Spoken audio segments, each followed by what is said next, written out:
Shabbat Shalom. This story is told of a certain tailor who was really struggling in business, really having a hard time making it. And week after week, month after month of struggling, the tailor finally came to his rabbi. And he said, "Rabbi, I'm really having a hard time making it in business. What advice can you give me so that I can turn things around?" The rabbi said, "Listen, Mr. Tailor, you have to make God your partner. You have to trust in God and make God your partner." Sure enough, about 6 months go by and the tailor comes back to see his rabbi. And the rabbi says, "Mr. Tailor, it's good to see you. I've missed you. Tell me, how are things going in business? You remember we had the conversation. I suggested you make God your partner. How are things going in business?" The tailor turns to the rabbi and says, "Rabbi, I listened to your advice. You are wise beyond your years. I totally listened to what you said. I made God my partner. And look, there goes one of my trucks right now." And what was written on the side of that truck? Lord and Tailor.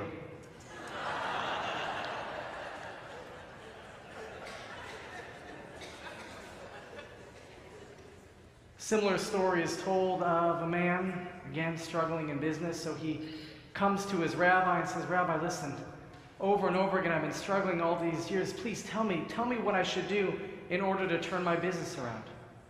Sure enough, the rabbi hands the man a Bible and says, "I want you to go home. I want you to open this Bible to whatever page you open it to. And whatever it says exactly where you open it to, that's what I want you to do. That's my advice. It's going to come directly from God. You trust in God. You do exactly whatever the Bible tells you to do, and business will turn around." Sure enough, 6 months go by, and this man comes back to see his rabbi, and the rabbi says, "Listen, I haven't seen you. How are things going in business? Did you take my advice? Did you trust in God? Did you follow what Scripture told you to do?" "Absolutely, Rabbi," the man says. "My business has turned around like you wouldn't believe. Things are going great." The rabbi's so excited. He says, "Please, tell me, where did you turn in the Bible that gave you such great advice?" And the man says, "Well, I opened the Bible just like you told me to listen to God's Word, and there I saw it right at the top of the page. Chapter 11.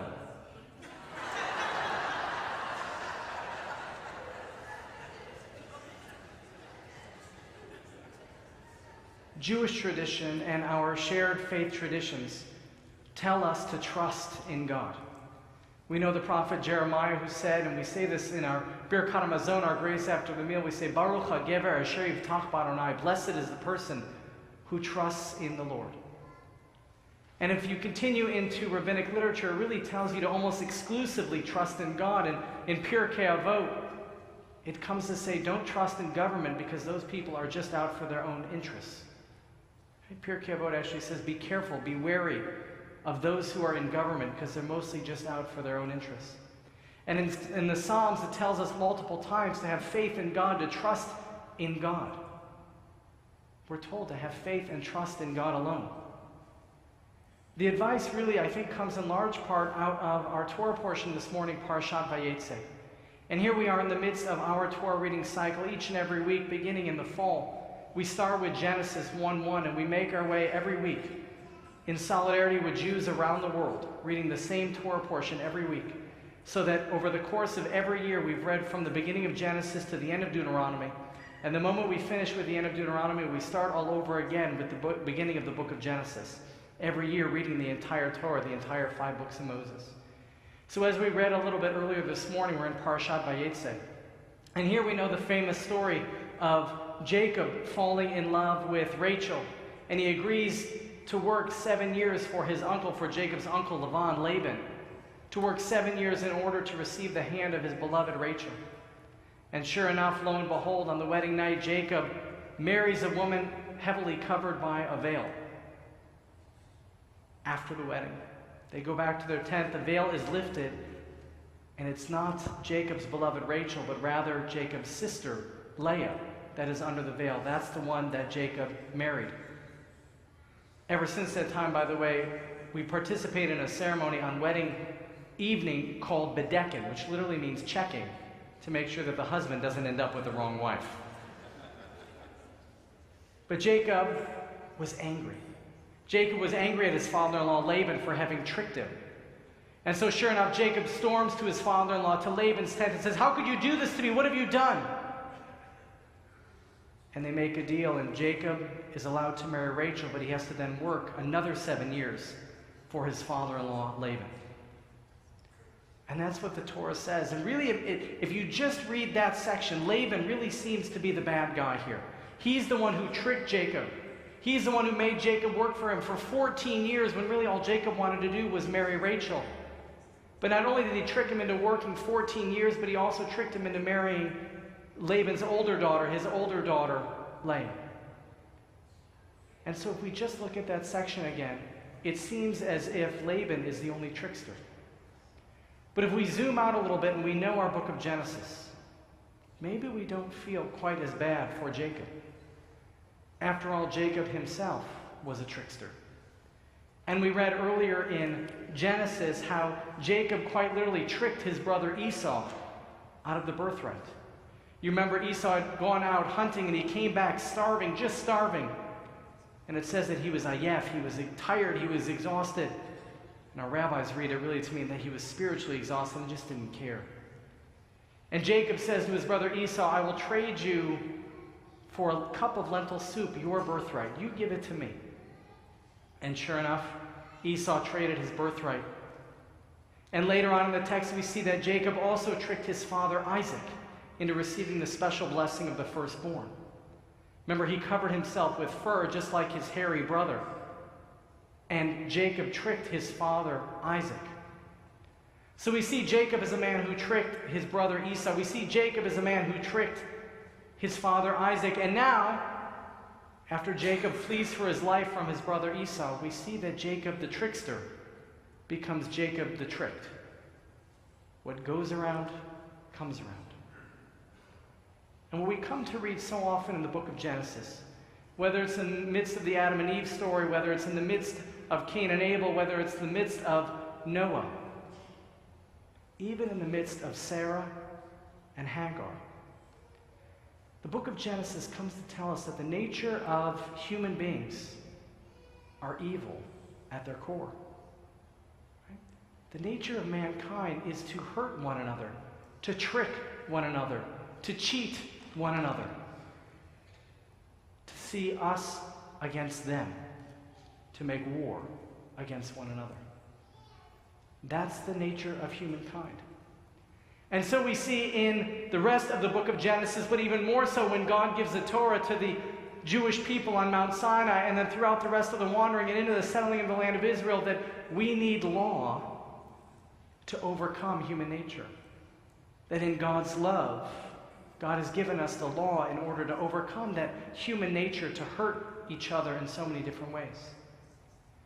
And I know that all of us here share the idea that in God's love, we have an obligation to transcend that human nature and to care for one another. That because God says that you shall love the Lord your God with all your heart, and because God tells us that you should love the stranger, in that love we have an obligation to overcome our human nature to do evil against one another. Unfortunately, in our own day, we see too often human nature coming above love. We see too often that those ills and that evil that are at our core because of fear, because of anger, superseding what we know to be right, what we know to be good, what we know to be holy.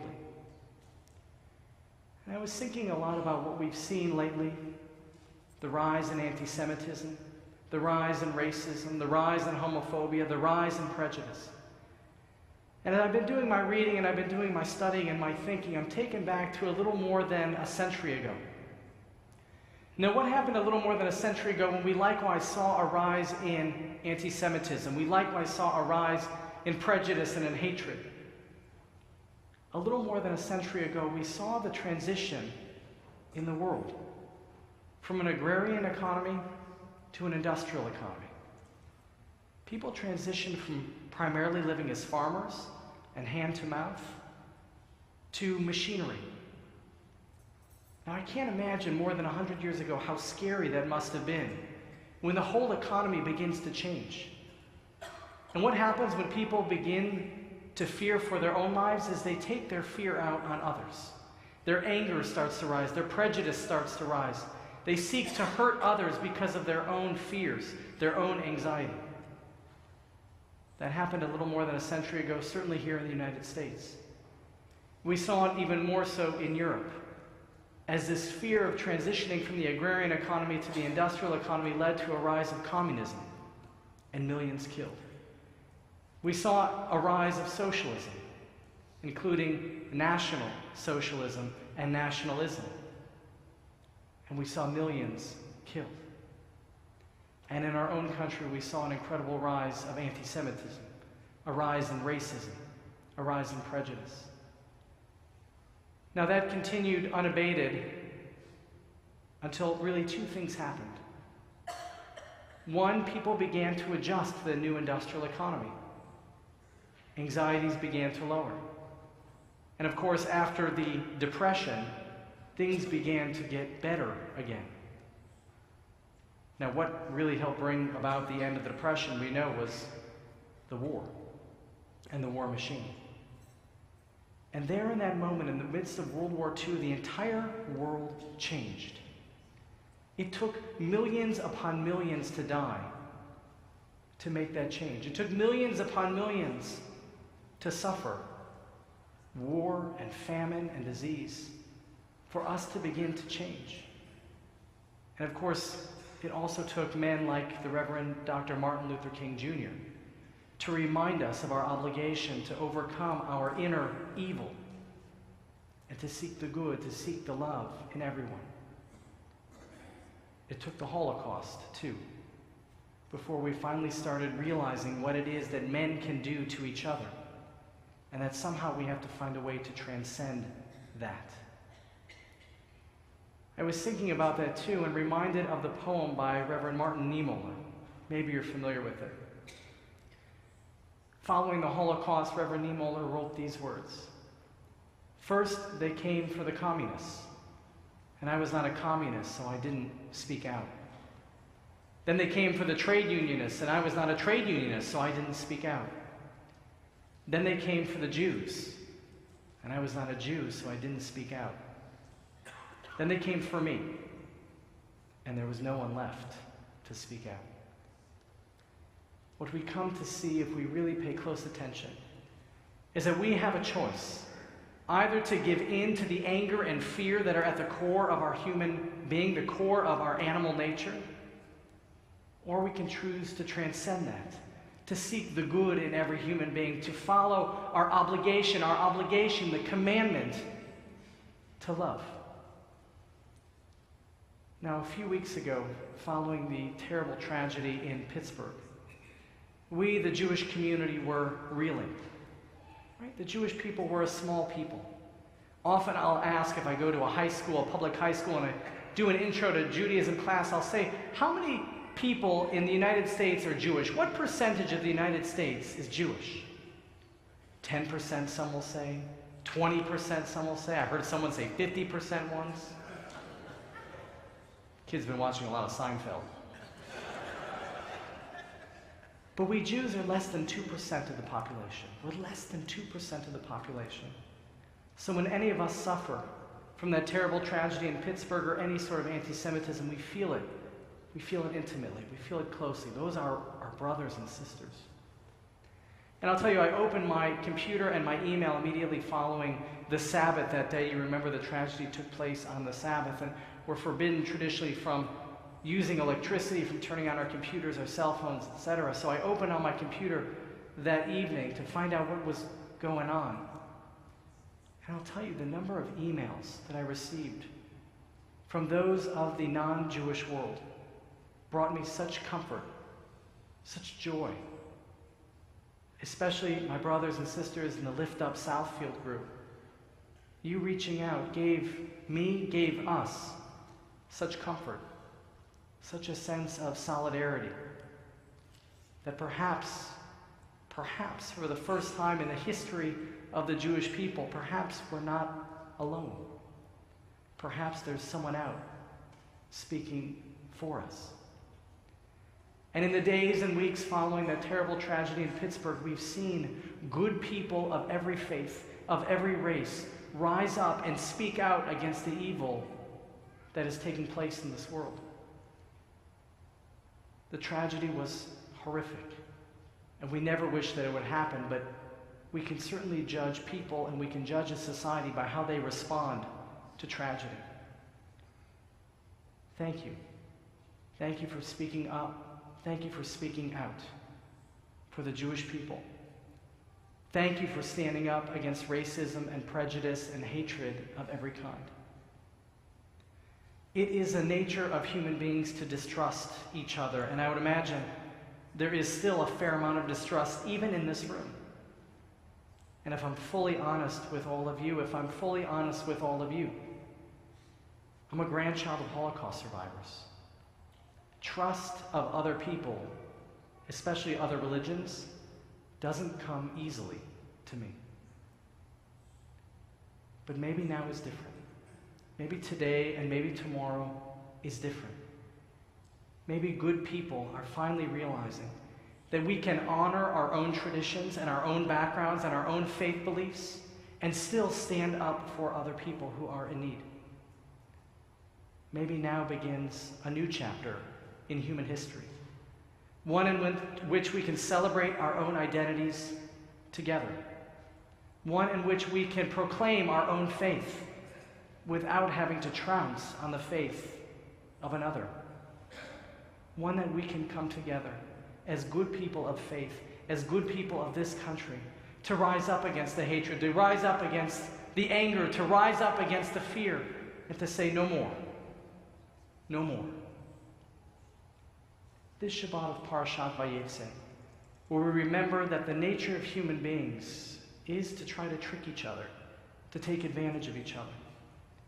Let us, as good people, as men and women of faith and of commitment to this country, remind ourselves of the twofold obligation to love God and to love the stranger.